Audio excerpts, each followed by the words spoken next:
I love reading this book about Michelle Obama because it actually tells us the background of Michelle Obama, how she grew from a humble background, and because her parents were strict on education, Michelle Obama came to be a very successful person in life.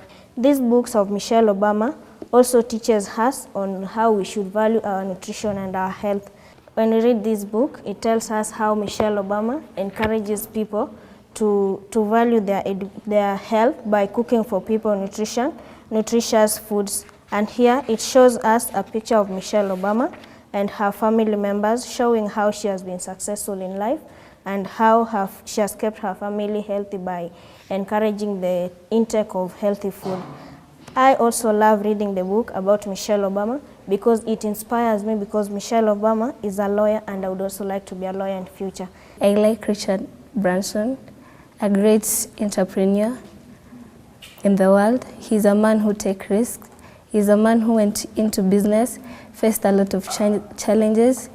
He had no fear for risks in business. He undertook business with great passion.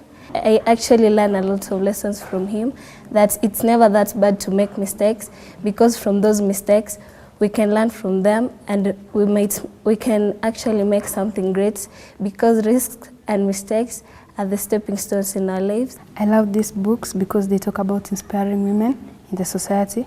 For example, like for Arianna Huffington, I love a book most because it talks about this woman, this lady, who had a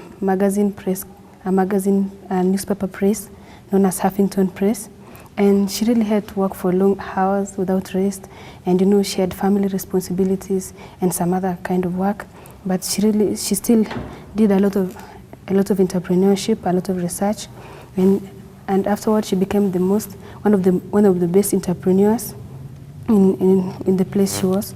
And also, I also love this book because it's called Lean In for Graduates.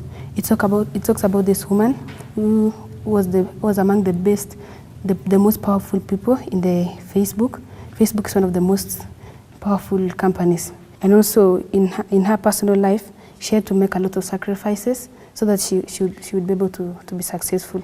And I would also like to follow the same path, because for sure there are so many challenges that we face in life, but to be successful, we have to be strong and overcome them, just the way Arianna Huffington did, making sacrifices, working for long hours, and thereafter she became very successful in her entrepreneurship. And as for me, I would like to become the next Arianna Huffington in Kenya. I would like to start my own magazine and newspaper company, press, and do a lot of research and a lot of entrepreneurship so that I can be successful. Yeah.